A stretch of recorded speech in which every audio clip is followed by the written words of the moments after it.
আমি তোমাদের প্রিয় তুষার স্যার, তোমাদের সামনে আজকে আবারও যে ভিডিওটি নিয়ে এসেছি, আমাদের যে জিকের পার্টটা আমাদের চলছিল, সেখানে আমরা লাস্ট বাংলা নিয়ে আমরা টোটাল আলোচনাটা কমপ্লিট করে দিয়েছিলাম, তাই না?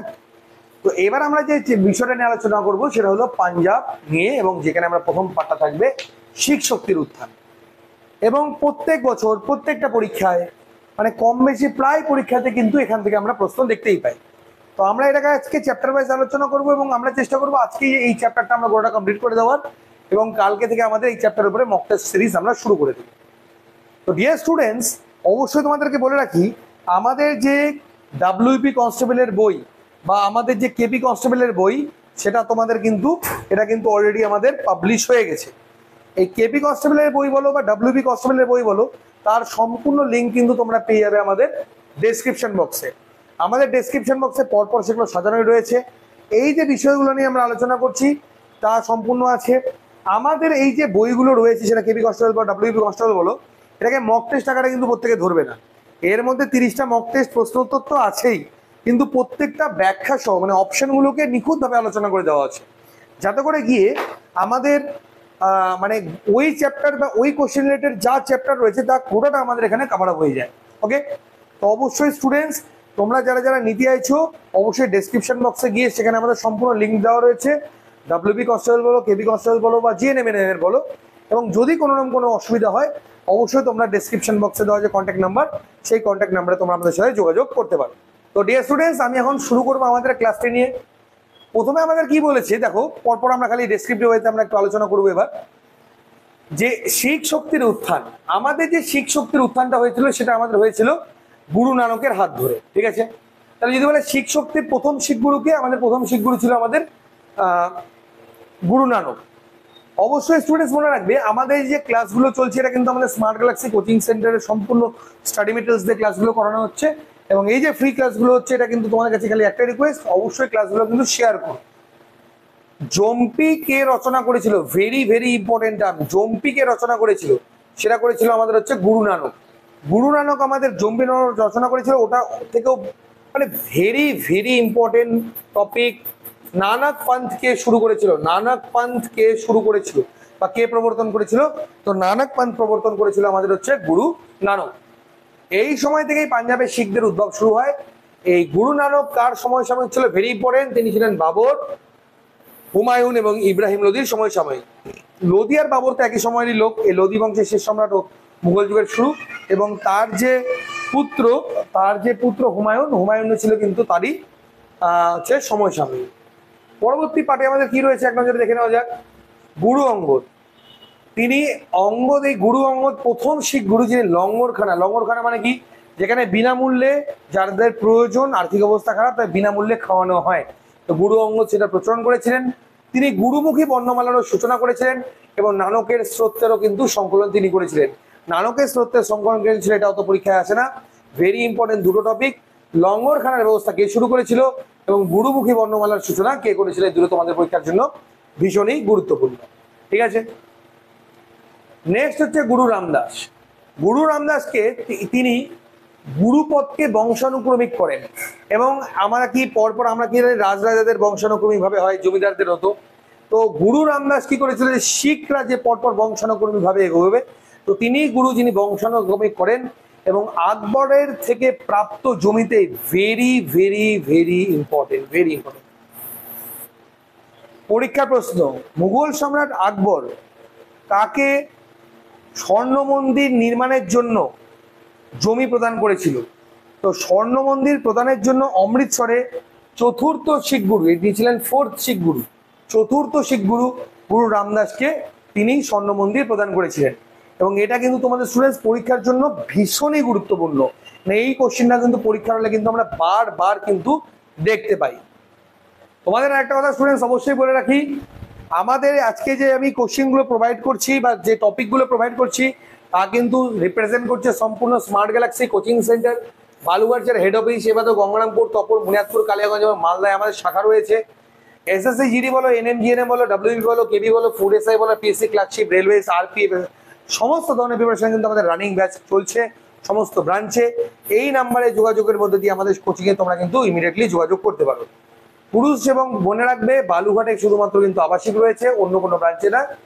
তোমাদের এখানে আমাদের সম্পূর্ণ প্রত্যেকটা ব্রাঞ্চেই আমাদের প্রত্যেকটা বই, স্টাডি মেটেরিয়ালস, নোটস, ওএমআরসিতে মক টেস্ট, ক্লাসের অফলাইন ক্লাসটা রেকর্ডেড আকারে, এবারেও মাঠের ট্রেনিং, ভিডিও, সারাদিনের ক্লাসে কোনো প্রবলেম হলে সেই প্রবলেমের রেকটিফিকেশনের জন্য আবাসিকে ম্যাডাম, দেন আমাদের স্মার্ট ক্লাস অ্যাপের ক্লাস, ইউটিউবের ফ্রি ক্লাস, পেড ক্লাস, দুবেলা খাওয়ার ব্যবস্থা, থাকার ব্যবস্থা, ছেলে এবং মেয়েদের কত ফিস পড়বে, আমাদের কোচিংয়ের ভর্তির জন্য কত কি ফিস পড়বে, সম্পূর্ণ বিষয়গুলো কিন্তু আমাদের এখানে দেওয়া রয়েছে। অনলাইন ক্লাসে যারা সুবিধা নিতে চাইছো 6 মাসে মাত্র 999, 1 বছরে 1500 টাকা পড়বে, এবং সেখানে তোমাদের সপ্তাহে 3 দিন করে ক্লাস থাকছে। এই ইউপিআইডিতে পেমেন্ট করে এই নাম্বারে হোয়াটসঅ্যাপে প্রোভাইডের মধ্যে দিয়ে তোমরা কিন্তু সেখানে জয়েন করতে পারবে। মনে রাখবে আমাদের সম্পূর্ণ ক্লাসরুম কিন্তু এসি ক্লাসরুম এবং ফ্রি ওয়াইফাই জোন আমরা কিন্তু প্রোভাইড করে থাকি। তো আমরা এখন যে বিষয়টা নিয়ে, যে চ্যাপ্টার নিয়ে আলোচনা করছিলাম, সেটা আমাদের কোন চ্যাপ্টার ছিল? মুঘল পরবর্তী আঞ্চলিক শক্তির উত্থান, যার মধ্যে আমরা কতগুলো চ্যাপ্টার আলোচনা করে দেওয়ার পর আজকে আমরা শিখ বংশ সম্পর্কে আলোচনা করছি। তো গুরু নানক সম্পর্কে আমরা আলোচনা করে নিয়েছি, গুরু অঙ্গদ সম্পর্কে আমরা আলোচনা করে নিয়েছি, গুরু রামদাস সম্পর্কে আলোচনা করলাম। এবার আমরা আলোচনা করব পঞ্চম শিখ গুরু, তোমাদের গুরু অর্জুন সিং, এবং এটাও ভেরি ইম্পর্টেন্ট, কেননা একটা প্রশ্ন সবচেয়ে বেশি পরীক্ষায় আছে, পঞ্চম শিখ গুরু অর্জুন সিংকে কে হত্যা করেছিল? তো পঞ্চম শিখ গুরু গুরু অর্জুন সিংকে জাহাঙ্গীর, মুঘল সম্রাট জাহাঙ্গীর তাকে কিন্তু হত্যা করেছিল। ওই কারণেই এটা কিন্তু ভেরি ভেরি ইম্পর্টেন্ট। তিনি শিখ পন্থ প্রতিষ্ঠা করে শিখ ধর্মকে হিন্দু ধর্ম থেকে সম্পূর্ণ পৃথক করে দিয়েছিলেন। তাহলে শিখ পন্থ তিনি প্রচার করেছিলেন, এবং শিখ পন্থ প্রচারের মধ্যে দিয়ে হিন্দু ধর্ম এবং শিখ ধর্মকে একদম সম্পূর্ণ সেপারেট করে দেন। 1604 খ্রিস্টাব্দে তিনি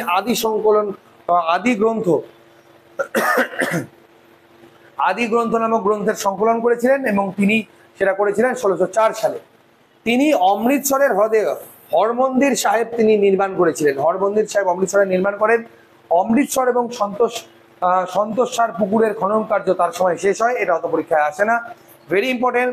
তরণ কর্তারপুর এবং গোবিন্দপুর শহর, এইটা ইম্পর্টেন্ট। গোবিন্দপুর শহরটা কে প্রতিষ্ঠা করেছিল? সেটা করেছিল গুরু অর্জুন সিং। এ বাদেও গুরুদ্বার এবং sangat, gurdwara very very important. Gurdwara কে প্রতিষ্ঠা করেছিল? তোমরা জানো আজকের এটা গুরুদ্বারে আমরা কি শিখ ধর্মপন্থী যারা রয়েছে তারা চাদর করে দিয়ে থাকে। তো এই যে দিয়ে থাকে, এই যে ঘটনাগুলো যেটা বর্তমানে আমাদের গুরুদ্বারে হয়, সেই গুরুদ্বারকে কে প্রতিষ্ঠা করেছিল? সেটা করেছিল আমাদের গুরু অর্জুন সিং। স্টুডেন্টস, এইভাবে কিন্তু টুকবে না। তোমরা যখন বাড়িতে খাতা নিয়ে আশা করি প্রত্যেকে বসে পড়েছো, খাতায় যখন টুকবে এটা কিন্তু প্রত্যেকটা ওয়ান লাইনার করে নেবে। এইভাবে করে নেবে যে আদি গ্রন্থ সংকলন কে করেছিল, বা গুরু অর্জুন সিং আদি গ্রন্থ সংকলন, তরণ গোবিন্দপুর প্রতিষ্ঠাা, গুরুদ্বারের প্রতিষ্ঠা, এবং আরো একটা মোস্ট ইম্পর্টেন্ট টপিক, কোন শিখ গুরুকে সাচ্চা বাদশাহ বলা হতো? সেটা বলা হতো গুরু অর্জুন সিংকে। গুরু অর্জুন সিং কিন্তু সাচ্চা বাদশাহ নামে কিন্তু পরিচিত। ঠিক আছে। জাহাঙ্গীরের বিদ্রোহী পুত্র খসরুকে আশ্রয় কে দিয়েছিল? আচ্ছা, খসরু বলতে কার কথা বলা হচ্ছে? তোমরা এতক্ষণে বুঝে গেছো, শাহজাহানের কথা বলা হচ্ছে। আশ্রয় দেওয়ার কারণে 1606 খ্রিস্টাব্দে জাহাঙ্গীর তাকে হত্যা করে। এই সময় থেকে মুঘলদের সঙ্গে শিখদের সংঘাত শুরু হয়ে যায়। কেবলই আমরা যেটা বললাম, জাহাঙ্গীর তাকে হত্যা করেছিল। এবার আসলো গুরু হরগোবিন্দ। গুরু হরগোবিন্দ তিনি ছিলেন যোদ্ধা সম্প্রদায়। মানে আমাদের একটা কথা আছে, শিখদের শাস্ত্র এবং অস্ত্র, এই যে বিষয়টা, শাস্ত্র এবং অস্ত্র এই দুটোকেই একসঙ্গে মেলবন্ধন করতে হবে, এই যে বিষয়টা, এই বিষয়টা শুরু করেছিল গুরু হরগোবিন্দ। তিনি শিখদের এক যোদ্ধায় রূপান্তরিত করেন। জাহাঙ্গীর দীর্ঘকাল তাকে কারাগারে বন্দী রেখেছিল, তিনি অমৃতসরের দুর্গ শহরে পরিণত করেছিলেন। এটা কিন্তু খুব বেশি যে ইম্পর্টেন্ট তার থেকে প্রশ্ন আসে তা না। নেক্সট এগিয়ে যাবো, ভেরি ভেরি ভেরি ইম্পর্টেন্ট, একটাই প্রশ্ন পরীক্ষায় আসে। নবম শিখ গুরু, ইনি ছিলেন 9th, নবম শিখ গুরু তেগ বাহাদুরকে কে হত্যা করেছিল? তো নবম শিখ গুরু তেগ বাহাদুরকে ঔরঙ্গজেব, শেষ মুঘল সম্রাট, মানে যার পর থেকে মুঘল সাম্রাজ্যের পতনের শুরু হয়ে যায়, সেই নবম শিখ গুরুকে হত্যা করেছিল ঔরঙ্গজেব। হাতির পায়ের তলায় পিষে তাকে কিন্তু হত্যা করা হয়েছিল। এটা তোমাদের কিন্তু মাথায় রাখতে হবে। ওকে, পরবর্তী পার্টটা কি রয়েছে? Guru Gobind Singh, very very important. তোমরা প্রত্যেকেই জানো যে শিখরা খালসা পান্থ গ্রহণ করে। খালসা পান্থ গ্রহণের মধ্যে দিয়ে তারা কিন্তু শিখ ধর্মটাকে অবলম্বন করে। তো 1699 খ্রিস্টাব্দে খালসা পান্থ কে প্রতিষ্ঠা করেছিল? সেটা করেছিল Guru Gobind Singh. Very very very important topic. এবার দেখো, গুরু গোবিন্দের 5 জন শিষ্য ছিল। মানে কেন? দেখো, আমি একটা জ্ঞান নিলাম, নেওয়ার পরে সে তো ডিস্ট্রিবিউট করতে হবে। আজকে তোমাদেরকে আমি সেই জ্ঞান প্রদান করছি, তোমরা আরো দুজনকে দিবে। তো যাতে করে শিখ ধর্মটা বিস্তারিত হয় সেই কারণে 5 জনকে তিনি শিখ দিয়েছিলেন, তাদেরকে বলা হচ্ছে পঞ্চ পেয়ারে। 1609 খ্রিস্টাব্দে নন্দনের যুদ্ধে, আনন্দপুরের যুদ্ধে, 1605 সালে ক্ষীরদালার যুদ্ধে এবং চাকমারের যুদ্ধে মুঘলদের সঙ্গে তিনি প্রতিদ্বন্দ্বিতা করেছিল। মানে যখন থেকে অর্জুন সিংকে বানা হয় তারপর থেকে যে প্রতিদ্বন্দ্বিতা চলে, তো তখন থেকেই তার কিন্তু তো আসে ওটা না, আসে পরীক্ষায় এটা এবং এটা, যে খালসা পান্থকে প্রতিষ্ঠা করেছিল, এটা ভেরি ইম্পর্টেন্ট। এবং পঞ্চ পিয়ারে কার ছিল, অর্থাৎ 5 জনকে কে শিক্ষা দিয়েছিল, এই দুটো কিন্তু পরীক্ষার জন্য ভেরি ভেরি ইম্পর্টেন্ট। তো এটা মাথায় রাখবে, এই দুটো কিন্তু অবশ্যই তোমরা খাতার মধ্যে নোট করতে বলবে না, এই দুটো কিন্তু পরীক্ষার জন্য ভীষণই গুরুত্বপূর্ণ। পরবর্তী পার্টটা কি রয়েছে এক নজরে দেখে নাও এবার। কি বলেছে? আচ্ছা, গুরু গোবিন্দ সিং এর যে আত্মজীবনী, গুরু গোবিন্দ সিং এর আত্মজীবনীর নাম কি ছিল আমাদের? বিচিত্র নাটক। কারণ তার লাইফ, সত্যিই তার জীবনটা ছিল এক বিচিত্রময় জীবন, সেই কারণে তার জীবনের নাম ছিল বিচিত্র নাটক। তার ধর্মনিরপেক্ষ যে রচনা, তার নাম হলো দশম পাতশাহ কা গ্রন্থ বা দশম পাতশাহর গ্রন্থ, এইটা ছিল তার রচনার একটা নাম। এবং এটাতে তিনি ধর্মনিরপেক্ষবাদী হিসেবে কথা বলেছিলেন।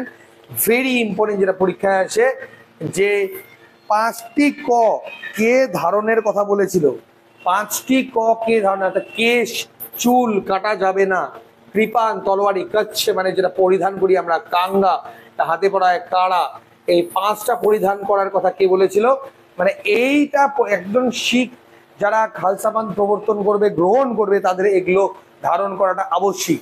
5টা ক, এই 5 ককে ধারণ করতে বলেছিল গুরু গোবিন্দ সিং, যেটা কিন্তু পরীক্ষার তোমাদের একটা ভেরি ভেরি ইম্পর্টেন্ট কোশ্চেন। ওকে, নেক্সট টপিকে এগিয়ে যাবো। বান্দা, তিনি মুঘলদের সঙ্গে শিখ সার্বভৌমত্ব স্থাপনের লড়াইয়ে অবতীর্ণ হন, তাকে সাতশাহ বাদশাহ বলা হয়। একটা ছিল তোমাদের সাতশাহ বাদশাহ, আর একটা হলো তোমাদের সাতশাহ পাতশাহ। তো সাতশাহ পাতশাহ নামে কে পরিচিত ছিল? সেটা ছিল বান্দা। ওকে, আচ্ছা, এরপরে আমরা আসবো হচ্ছে কয়েকটি গুরুত্বপূর্ণ তথ্যে। ঠিক আছে, কয়েকটি গুরুত্বপূর্ণ তথ্য আলোচনা করার আগে বলে দিই, আমাদের যতগুলো এতক্ষণ ধরে আমরা আলোচনা করলাম, যতগুলো টপিক নিয়ে আমরা তোমাদের সাথে আলোচনা করলাম, আমরা এখানে সম্পূর্ণটা জিস প্রোভাইড করবো। তো আমরা এখানে বেশি দেরি না করে ফটাফট এখানে এগিয়ে যাবো, যাতে করে এটা ফটাফট শেষ হয়ে যায়। তো আমাদের টপিকগুলোতে কি কি রয়েছে এবং এগুলো প্রত্যেকটাই ইম্পর্টেন্ট। প্রথমত, মারাঠাদের শেষ স্বাধীন পেশোয়ার নাম কি ছিল? দ্বিতীয় বাজিরাও। ডাইরেক্ট প্রশ্ন। তাহলে মারাঠাদের শেষ স্বাধীন পেশোয়া কে ছিল? সেটা ছিল দ্বিতীয় বাজিরাও। শিবাজির রাজধানী কোথায় ছিল? ভেরি ভেরি ইম্পর্টেন্ট, শিবাজির রাজধানী ছিল আমাদের হচ্ছে রায়গড়। ওকে, নেক্সট কোশ্চিন। সাতারা থেকে পুনেতে, বা ওয়ান লাইনার আর কি, সাতারা থেকে পুনেতে রাজধানী স্থানান্তর কে করেছিল? প্রথম বাজিরাও। তাহলে একদম ডাইরেক্ট প্রশ্ন তোমাদের যেটা আসবে, সাতারা থেকে পুনেতে রাজধানী কে করেছিল, মানে কোন পেশোয়া করেছিল, এক কথায় এটা কিন্তু পেশোয়া থেকে বসলো। তাহলে সঠিক উত্তর কি হবে আমাদের? প্রথম বাজিরাও। পরবর্তী আমাদের কি রয়েছে এক নজরে দেখে নাও। পরবর্তী পাঠে কি রয়েছে? 3 নম্বর, শিবাজির যে সামরিক শক্তি, তার প্রধান কেন্দ্র ছিল দুর্গ, অর্থাৎ যেটা ছিল রায়গড়ে। তার সেনাবাহিনী মূলত পদাতিক ছিল, অশ্বারোহী, গোলন্দাজ এবং নৌবাহিনী। সিরাজদৌল্লা আলীনগরের শাসনকর্তার উপরে নিয়োগ কাকে করেছিল? সেটা করেছিল মানিক চাঁদ। এটা পরীক্ষা খুব আসে। আলীনগর যে যে শাসন করতো যেখানে, সে সিরাজদৌল্লা, সে সেখানকার হেড কাকে তৈরি করেছিল? সেখানে করেছিল মানিক চাঁদকে। ওকে, পরবর্তী টপিক কি রয়েছে? নানা ফড়নবিশের প্রকৃত নাম কি ছিল? Very important. নানা ফড়নবিশের প্রকৃত নাম কি ছিল আমাদের? বালাজি জনার্দন ভানু। বালাজি জনার্দন ভানু। শিবাজির যে অশ্বারোহী যারা ছিল, তারা কি কি নামে পরিচিত ছিল? কিছু ছিল বর্গী এবং কিছু ছিল শিলাদার নামে, দুভাগে বিভক্ত ছিল। বর্গীরা ছিল সরকারি সেনা, নিয়মিত বেতন পেতেন। স্যার যদুনাথ সরকার বলেছিলেন পলাশির যুদ্ধে ভারতের মধ্যযুগের অবসান ঘটিয়ে আধুনিক যুগের সূচনা হয়। তাহলে পলাশির যুদ্ধ ছিল মধ্যযুগের শেষ এবং আধুনিক যুগের শুরু, এই কথাটা কে বলেছিল? এই কথাটা আমাদের বলেছিল হচ্ছে যদুনাথ সরকার। এটা তোমাদের পরীক্ষার জন্য ভেরি ইম্পর্টেন্ট। নেক্সট কি রয়েছে? চৌথ এবং স্বদেশমুখী, এই যে দুই ধরনের ট্যাক্স, এই দুই ধরনের ট্যাক্সকে কে প্রবর্তন করেছিল? সেটা করেছিল আমাদের শিবাজি। বক্সারের যুদ্ধে, যেটা কত সালে হয়েছিল? 1764 সালে। কার কার মধ্যে? ইংরেজদের সঙ্গে আমাদের কে কে ছিল ওখানে? মীর কাসিম ছিল, তোমার হচ্ছে দ্বিতীয় শাহ আলম,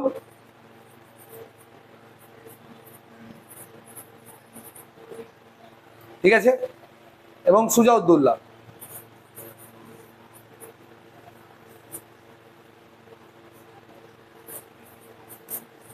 এই 3 জন ছিল। এই তিনজনকে একসাথে বক্সারের যুদ্ধে কে হারিয়েছিল, কে নেতৃত্ব দিয়েছিল, সেটা দিয়েছিল হেক্টর মঙ্গল।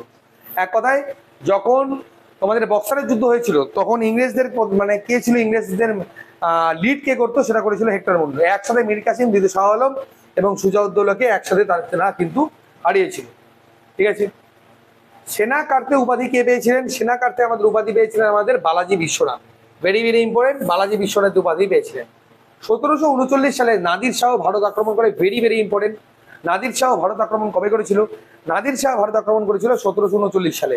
স্টুডেন্টস বারবার কিন্তু বলে রাখছি, আমাদের যে ডাব্লিউবি কনস্টেবল এবং কেবি কনস্টেবলের বই রয়েছে, এই বইয়ের মধ্যে কিন্তু ব্যাখ্যার মধ্যে এই সম্পূর্ণ পাঠগুলো কিন্তু দেওয়া রয়েছে।